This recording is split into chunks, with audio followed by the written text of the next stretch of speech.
ادامه گفتارهای رادیوی فرهنگ.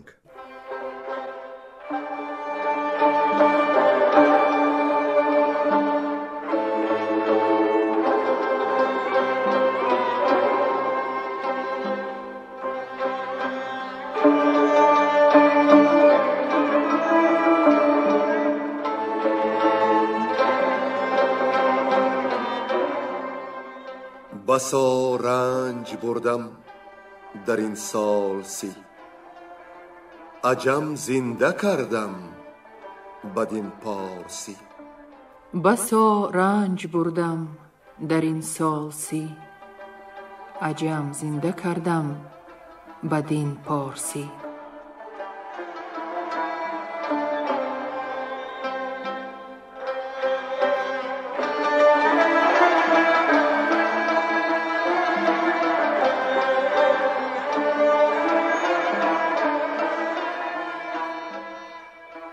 شنونده های ارجمند، با توجه شما محفل ادبی از روی شاهنامه بیزوال ابوالقاسم فردوسی. صدر محفل نظام قاسم.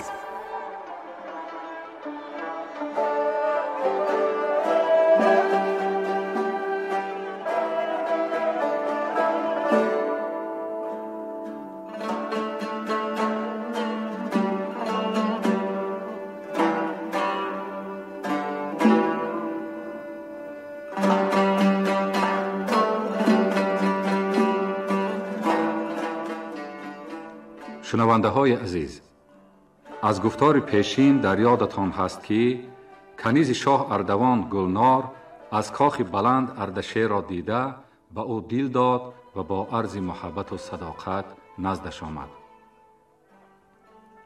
اردشیر قصدی به پارس گریختن داشت و گلنار با وفا حرفی نباشم جدا از تو تا زنده ام بر لب و از گنجینه شاه زر و زیور فراوان گرفته همراه او از بارگاه اردوان فرار کرد. اردوان از این کار آگاه شده بسا تند از پسشان سپاه تازاند، ولی به آنها نرسید و با گردشان بماند. هر جا که از آن دو تنی همجان نشان می پرسید، اخترشناسان از بخت بلند اردشیر سخن می کردند و دل شاه را غرق خون. همدلان از بلندی یکی آبگیر دیده خواستند آنجا دم بیاسایند و چیز بخورند، ولی دو مرد جوان آنها را از رایشان گرداندند که رستی زکام و دم اژدها کنون ایستادن نیارد بها. اردشیر و گلنار این پند پذیرفتند و راه خویش را ادامه دادند. اردوان همانا آنها را دنبالگیری میکرد و عاقبت به شهرستان رسید که موبدانش اردشیر و گلنار را بسا صفت کردند و چنین گفت با اردوان کدخدای که ایدر مگر بازگردی بجای، سپه سازی و سازی جنگ آوری که اکنون دیگرگونه شد داوری. با مصلحت کدخدای شاه اردوان به پسرش بهمن که فرمانروای پارس تعیینش کرده بود نامه نوشته نهانی جستن و دستگیر کردن اردشیر را فرمود و خود با دل پرغم برای برگشت. اردشیر به ملک پارس رسیده از استخری و بابکی و ساسانی که بعد از زوال کینژادان در هر کشور پریشان و سرسام بودند لشکر گرد آورد و عزم رزم اردوان و بر تخت آوردن نام و نسل نیاگان کرد. چو من باشم از تخم اسفندیار، به مرز اندرون اردوان شهریار. گفت و بیشمار شمشیر زنان و رای زنان که در اطرافش گرد آمده بودند. چو باشید با من بدین یارمند، نمانم به کس نام و تختی بلند.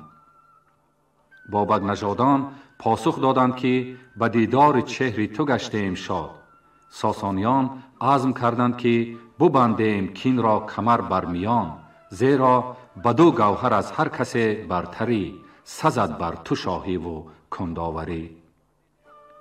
اردشیر از این همدلی و دستگیری پاک نژادان شاد شد و در ساحل دریا شهرستان بنیاد نهاده از پی ستانیدن کین اجداد گردید. موبد گفت که باید اول پارس را از دست بیگانه بگیرد و پس عزم رزمی شاهی رای بکند. اردشیر پذیرفت و چو برزد سر از تیغ کوه آفتاب به جنگ فرمانروای پارس بهمن رفت. پادشاه شهرستان جهرم تباک با 7 پسرش سر از اطاعت بهمن تافته نزد اردشیر آمد و یاد از تخت ساسانیان کرد. اردشیر پراندیشه شد از تباک، دلش گشت از آن پیر پرترس و باک، چون که او سپاه جهانگیر داشت و می توانست او را بفریبد. تباک با اوستا و زند سوگند خورد که دلش با زنده ساز کینژادان ایران پاک است، نیکدل و مهربان بنده و رازدارنده او خواهد بود. اردشیر تباک را به جای پدر داشت، سری نامداران را بر عهده‌اش گذاشت، با مدد او بهمن را از کشور راند و لشکر سوی اردوان تازاند. اردوان چندان لشکر گرد آورد که بر باد بربست راه. 40 روز جنگ کردند، جهان را برای هم تنگ کردند و از کشتگان دشت چون کوه شد. روز 41 یکی باد برخاست بس هولناک، دل جنگیان شد از آن پر زیباک. کوه ترکید، دشت درید و لشکر اردوان یک سخن و یک زبان شد که این کار بر اردوان ایزدی است، بر این لشکر اکنون بباید گریست. در نبرد نوبتی سپاه شاه اردوان قیر و خود او با 2 پسرش اسیر شد. با امر اردشیر شاه شاهکش را با خنجر 2 نیم ساختند و پسرانش را به زندان انداختند. با مصلحت تباک اردشیر دختر اردوان را زن خویش کرد و صاحب گنج شد که آن شاه ناکام با رنج گرد آورده بود. آن گنج ها را برای اهل سپاهش ارزانی داشت و نامدارانش را 2 ماه آسوده گذاشت. سپس از ری به پارس برگشت، شهرستانهای پرکاخ و باغی خره اردشیر و گور را ساخت، کوه پیش ژرف دریا را بریده 100 جویبار آب روان کرد، آتش کده ها کشاد و جشنهای مهر و صده را بنیاد نهاد.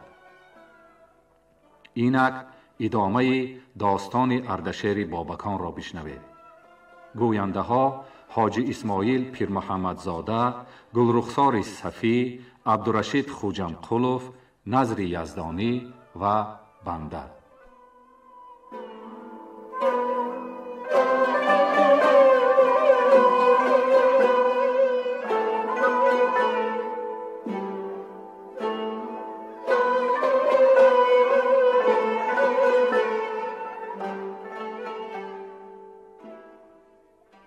جنگ اردشیر با کردان.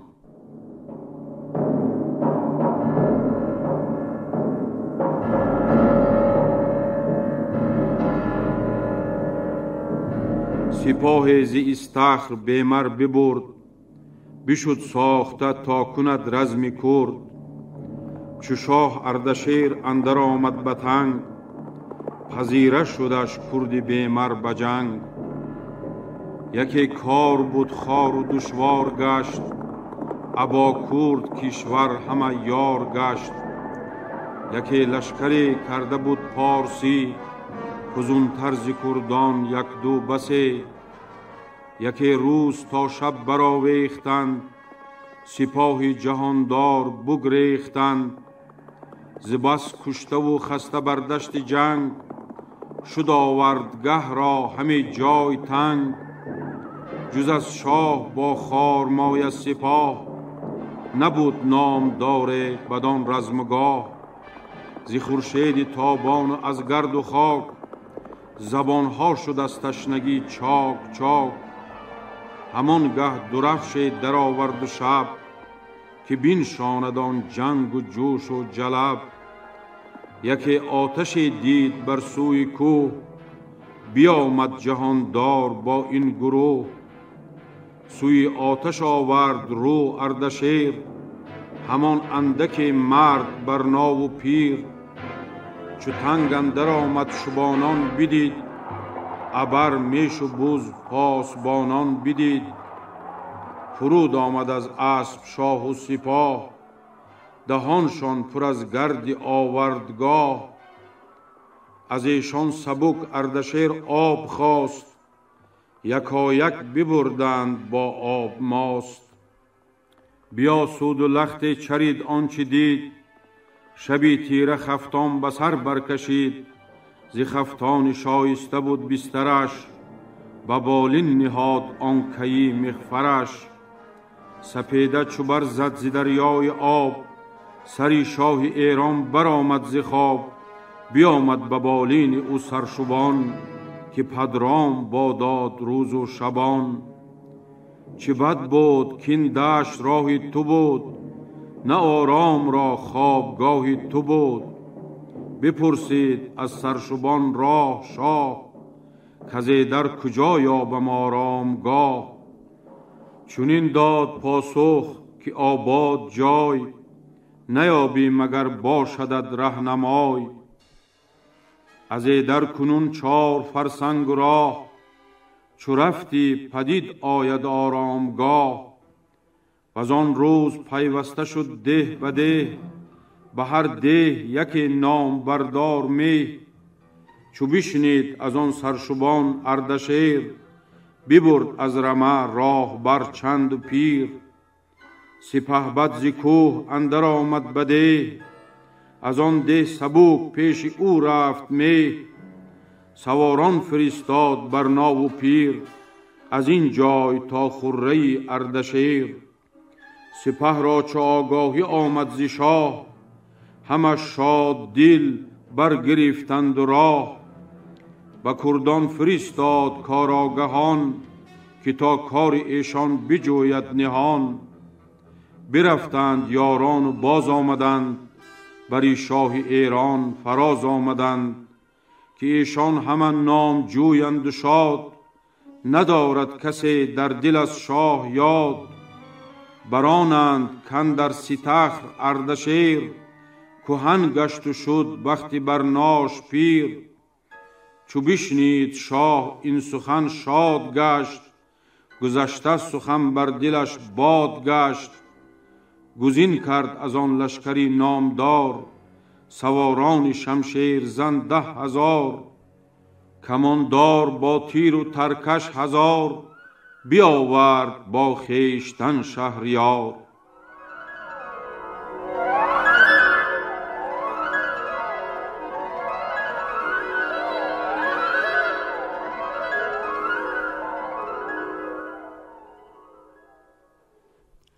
شبخون کردن اردشیر بر سر کردان و شکست دادن ایشان را.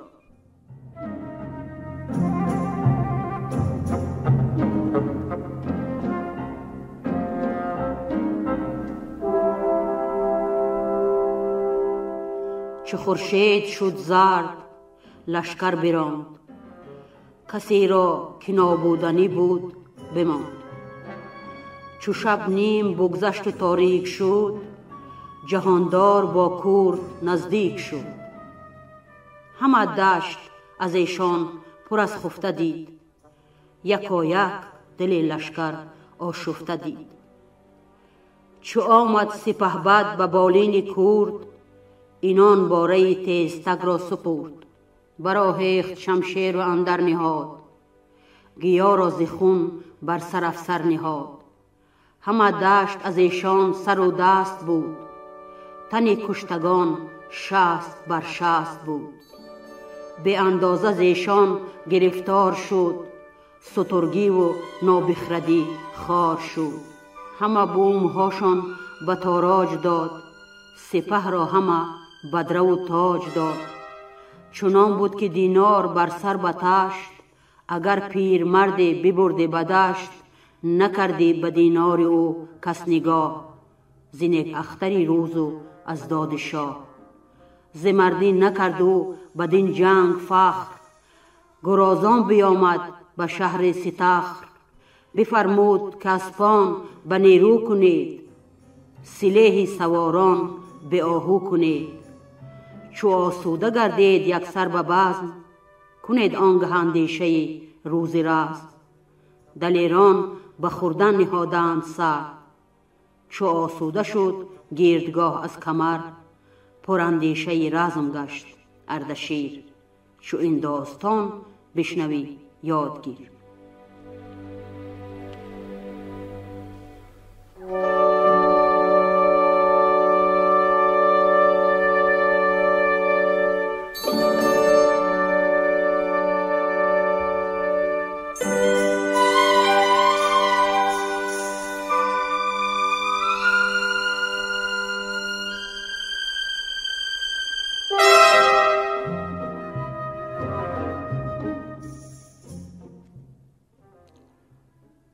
داستان کرم هفتواد.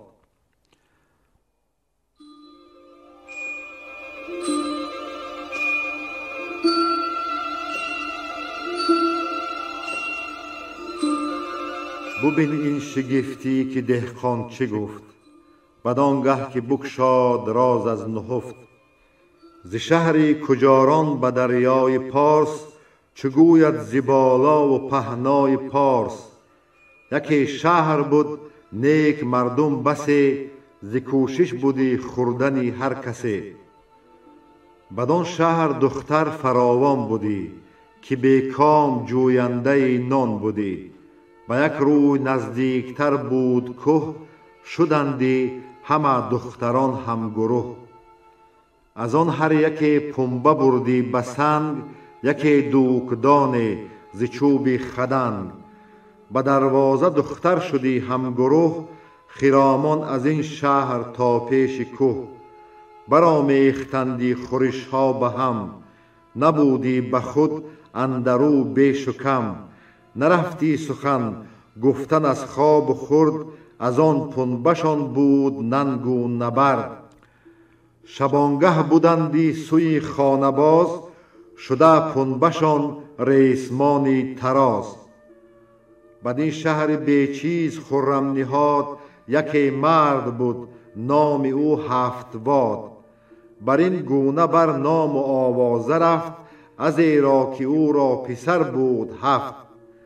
گرامی یکی دخترش بود و بس، که نشمردی او دختران را به کس. چنان بود که روز همه همگروه، نشستند با دوک در پیش کوه. به گاه خورش دوک بگذاشتند، برآمیختند آن کجا داشتند. چنان بود کان دختری نیکبخت، یکی سیب افکنده باد از درخت. بره بر بدید و سبک برگرفت، کنون بشنوین تا بمانی شگفت. چون خوب رخ میوه اندر گزید، یکی در میان کیرم آگنده دید. به انگشت از آن سیب برداشتش، بر آن دوکدان نرم بگذاشتش. چو برداشت آن دوک آن پنبه گفت، به نام خداوند بیار و جفت.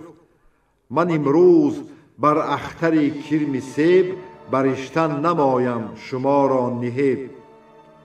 همه دختران شاد و خندان شدند، گشاده رخ و سیم دندان شدند. دوچندان که رشتی بروز برشت، شمارش همه بر زمین برنوشت. و از آنجا بیامد به کردار دود، به مادر نبود آن کجا رشته بود. برو آفرین کرد مادر به مهر، که برخوردی از اختر ای خوب چهر. به شبگیر چون ریسمان برشمرد، دوچندان که هر بار بردی ببرد. چو آمد بدان چارجوی انجمن، برشتن نهاده دل و هوش و تن. چنین گفت با نامور دختران، که ای ماه رویان و نیک اختران. من از اختر کیرم چندان تراز، بریسم که نیزم نباشد نیاز. برشتان کجا برده بود پیش از آن، به کار آمدی گر بودی بیش از آن.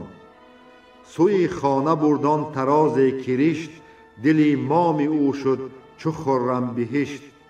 همه لختکی سیب هر بامداد، پریرو دختر بدین کیرم داد. از آن پنبه هر چند کردی فزون، برشتی همه دختران پرفسون. چنان بود که یک روز مام و پدر بگفتند با دختری پرهنر که چندین بریشی مگر با پری گرفتستی ای ماهرو خواهری. سبک سیمتن پیش مادر بگفت از آن سیب و آن کرمک اندر نهفت. همان کرم فرخ بدیشان نمود زن و شوی را روشنایی فزود. به فال گرفتین سخن هفت واد ذکار نکردی بدل نیز یاد. مگر زختری کیرم گفتی سخن برو نو شدی روزگاری کهن. چون این تا برآمد بر این روزگار فروزنده تر گشت هر روز کار. مران کیرم را خار نگذاشتند به خوردنش نیکو همی داشتند. تناور شد آن کرم و نیرو گرفت سر و پشت او رنگ نیکو گرفت. همی تنگ شد دوکدان بر تنش چو مشکی سیه گشت پیراهنش. و مشک اندرون پیکری زعفران بر و پشت او از کران تا کران. یکی پاک صندوق کردش سیاه بدو اندرون ساخته جایگاه. فراز آمدش ارج و آزرم و چیز توانگر شد آن هفت فرزند نیز. چنان شد که در شهر به هفت واد نگفتی سخن کس به بیداد و داد. یکی میر بود اندر آن شهر اوی سرافراز و با لشکر و آبروی. بهانه همی ساخت بر هفت واد که دینار بستاند از بد نژاد. بسی نامدار انجمن شد بروی بر آن هفت فرزندی پیکارجوی. ز شهری کجاران برآمد نفیر برفتند با نیزه و تیغ و تیر. همی رفت پیش اندر آن هفت واد به جنگ آمد و دادی مردی بداد. همی شهر بگرفت و او را بکشت بسی گوهر و گنجش آمد به مشت. به نزدیکی او مردم انبوه شد ز شهری کجاران سوی کوه شد. یکی دیژ بکرد از بری تیغ کوه شد آن شهر با او همه هم گروه. نهادش بر آن دیژ دری آهنین هم آرامگه بود و هم جای کین. یکی چشمه بود بر کوهسار ز تیغ اندر آمد میان حصار. یکی باره گیر کرد اندرش که بینا بدیده ندیدی سرش. چون کیرم را گشت صندوق تنگ یکی حوض کردند بر کوه و سنگ.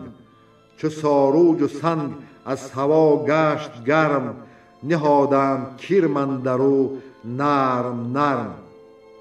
چنان شد که دارنده هر بامداد برفتی دوان از بری هفت واد. لوید گرنجش علف ساختی ببردی و کیرمان بپرداختی. برآمد بر این کار بر 5 سال چو پیل شد آن کیرم با شاخ و یال. همان دخت او بود نگهدار کیرم پدر گشته جنگی سپهدار کیرم. بیاراستندش به چینی حریر گرنجش بودی خوردن و شهد و شیر. دلی مردی نادان از آن کیرم شاد سپه بودی بر درش هفت واد. ز دریای چین تا به کرمان رسید همه روی کشور سپه گسترید. پسر 7 با تیغ زن 10,000 همان گنج و هم آلت کارزار. هر آن پادشاه کو کشیدی به جنگ چو رفتی سپاهش بری کیرم تنگ. شکسته شدش لشکر کامدی چو آواز این داستان بشنودی.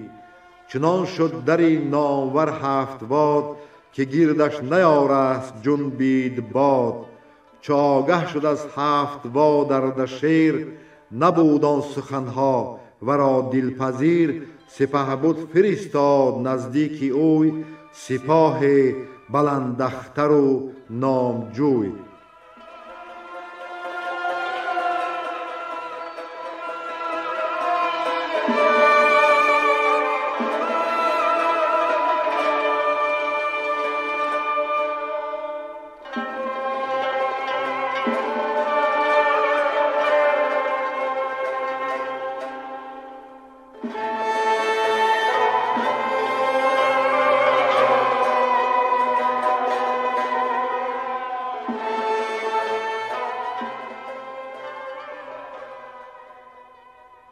رزم اردشیر با 7 واد و شکست یافتن اردشیر.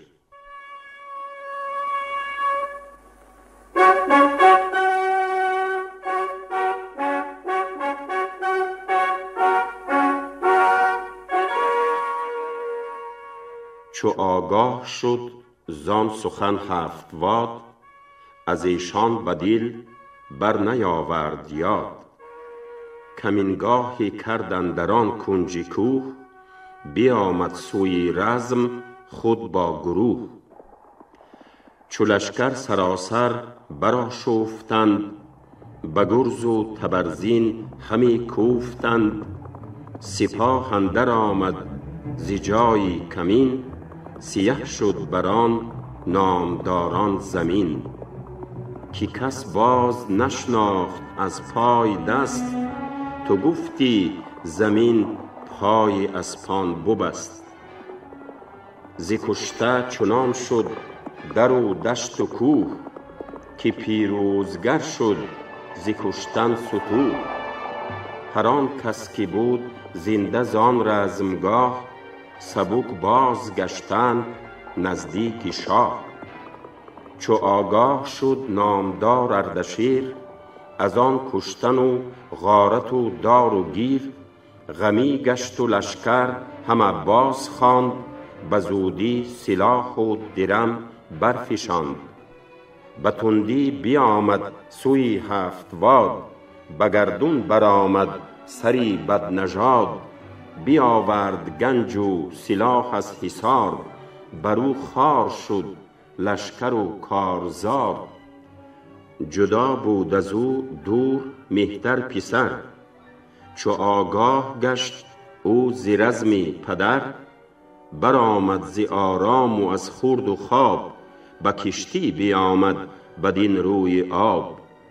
جهانجوی را نام شاهوی بود، یکی شوخ و بدساز و بدخوی بود. به کشتی بیامد بری 7 واد، دلی 7 واد از پسر گشت شاد. بیاراست بر میمنه جای خیش، سپهبد بود و لشکرآرای خیش. 2 لشکر شد و هر دو آراسته، پر از کینه سر گنج پرخواسته. بدیشان نگه کرد شاه اردشیر، دلی مردی برنا شد از رنج پیر. سپه برکشید از دو رویه 2 صف، ز خورشید و شمشیر برخاست تف. چو آوازی کوس آمد از پشت پیل، همی مرد بیهوش گشت از 2 میل. برآمد خروشیدنی گاوگوم، جهان پر شد از بانگ رویین خم. زمین جنبان شد از میخ نعل، هوا از درخشی سران گشت لعل. ز آوازی کوپال بر ترک و خود، همی داد گردون زمین را درود. بتک باد پایان زمین را کنان، در و دشت شد پر سری بی تنان. بران گونه شد لشکری 7 واد، که گفتی بجنبید دریا ز باد.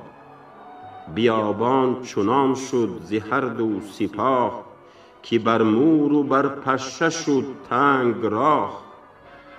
بر این گونه تا روز برگشت زرد، برآورد شب چادری لاجورد. ز هر سو سپه باز چید اردشیر، پسی پشت او بود یکی آبگیر. چو دیبایی زنگارگون شد سیاه، طلایه بیامد ز هر دو سپاه. خورش تنگ شد لشکری شاه را، که بدخواه او بسته بود راه را.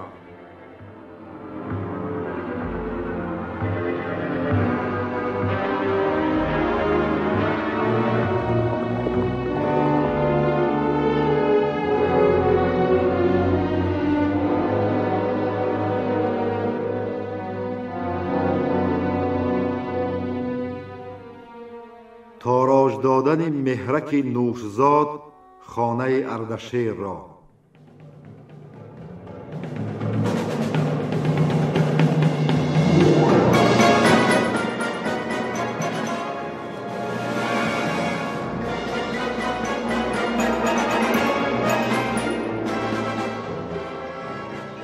به جهرم یکی مرد بود کی نژاد، کجا نام او مهرک نوشزاد. چو آگه شد از رفتن اردشیر، و از آن ماندنش بر لب آبگیر، همان نیست تنگی در آن رزمگاه. ز بهر خورش ها بر او بسته راه، ز جهرم بیامد به ایوان شاه. ز هر سو بیاورد بیمر سپاه، همه گنج او را به تاراج داد. به لشکر بس بدره و تاج داد. چو آگاهی آمد به شاه اردشیر، پراندیشه شد بر لب آبگیر. همه گفت ناساخته خانه را، چرا خواستم جنگ بیگانه را. بزرگان لشکرش را پیش خواند، ز مهرک فراوان سخنها براند. چه بینید گفت ای سران سپاه، که ما را چنین تنگ شد دستگاه. کشیدم بسی تلخی از روزگار، نبود رنج مهرک مرا در شمار. با آواز گفتند که شهریار، مبینا چشمت بدی روزگار. چو مهرک بود دشمن در نهان، چرا جوست باید به سختی جهان. تو داری بزرگی و کیهان تو راست، همه بندگان مفرمان تو راست. بفرمود تا خان بیاراستند، می و جام و رامشگران خواستند. به خان برنهادند چند بره، به خوردن نهادند سر یک سره. چنان را به خوردن گرفت اردشیر، بیامد همان گه یکی تیز تیر. نشست اندر آن پاک فربه بره، که تیر اندر آن غرق شد یک سره. بزرگان و فرزانه رزم ساز، زنان داشتند آن زمان دست باز. ز غم هر کسی از جگر خون کشید، یکی از بره تیر بیرون کشید. بدیدند خط بدان تیز تیر، بخواند آن که بود از بزرگان دبیر. نبشته بدان تیر بود پهلوی، که ای شاه داننده گر بشنوی. چون این تیز تیر آمد از بام دژ، که از بخت کرم است آرام دژ. گر انداختم من سوی اردشیر، برو برگذر یافتی پر تیر. نباید که چون او یک شهریار، کند جنگ کرم در آن روزگار. چو خواننده بر شهریار اردشیر، نبشته همی خواند از چوب تیر. ز دژ تا بر ایشان دو فرسنگ بود، دل مهتران زان سخن تنگ بود. همی هر کسی خواندند آفرین، ز دادار بر فر شاه زمین.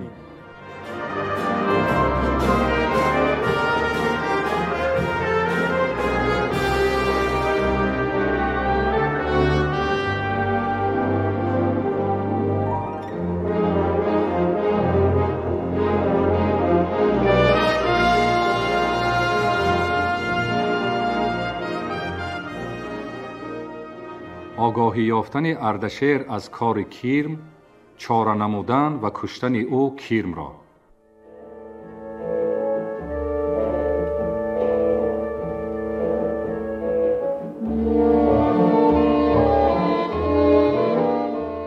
پراندیشه بود آن شب از کیرم شاه، چو بنشست خورشید بر جای ماه، سپه برگرفت از لب آبگیر، سوی پارس آمد دمان اردشیر. پسی لشکر او بیامد سپاه، ز هر سو گرفتند بر شاه راه.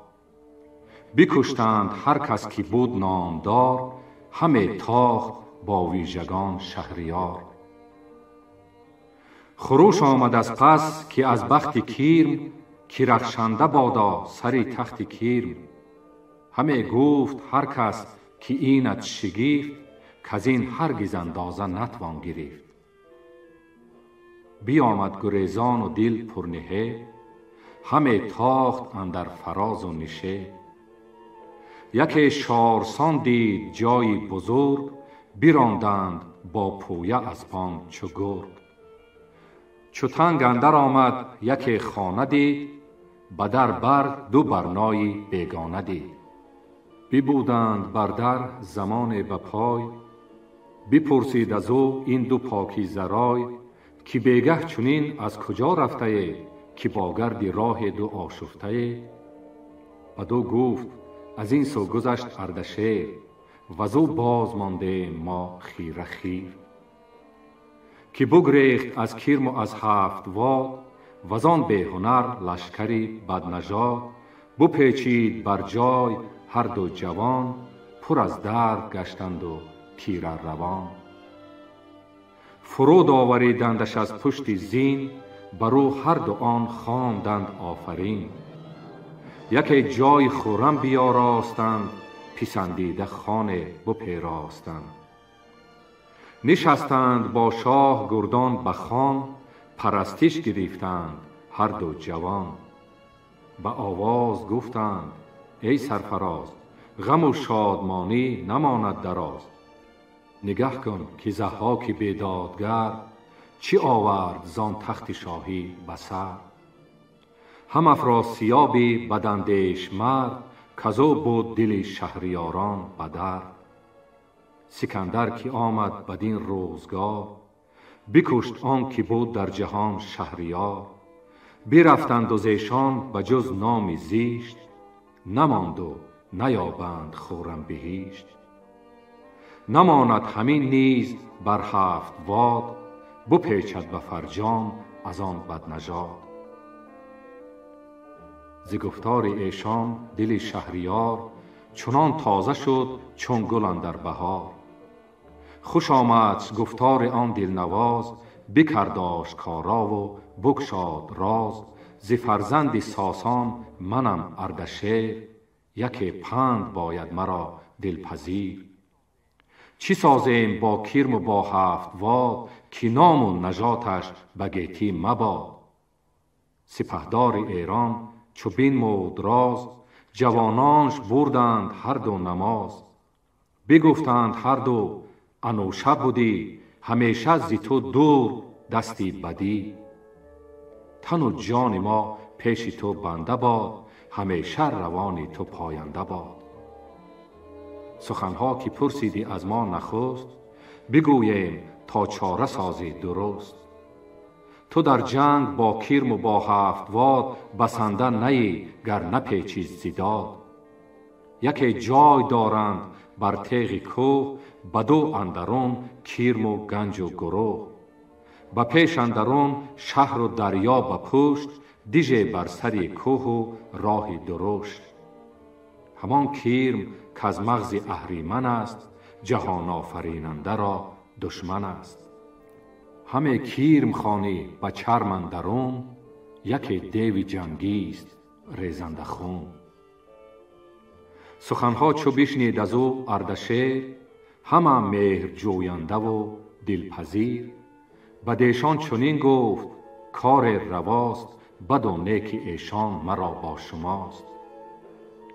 جوانان ورا پاسخ آراستند دلی هوشمندش بپیراستند که ما بندگانیم پیشت به پای، همیشه به نیکی تو را رهنمای. ز گفتار ایشان همه گشت شاد، همه شد شتابان و دل پر ز داد. چو برداشت از آنجا جهاندار شاه، جوانان برفتند با او براه. همه رفت روشندل و یادگیر، سرافراز تا خره اردشیر. چو بر شاه بر شد سپاه انجمن، بزرگان فرزانه رایزن. برآسود یک چند روز بداد، بیامد سوی مهرک نوشزاد. چو مهرک نیارست رفتن به جنگ، جهان کرد بر خویشتن تار و تنگ. به جهرم چو نزدیک شد پادشاه، نهان گشت از او مهرکی بی وفا. دل پادشاه پر ز پیکار شد، همه بود تا او گرفتار شد. به شمشیر هندی بزد گردنش، به آتش برانداخت بی سر تنش. هر آن کس که از تخمش آمد به مشت، به خنجر همان در زمانش بکشت. مگر دختر کان نهان گشت از اوی، همه شهر از او شد پر از جستجوی.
شما محفل ادبی را از روی شاهنامه بیزوال ابوالقاسم فردوسی شنیدید. شاد و پیروز باشید.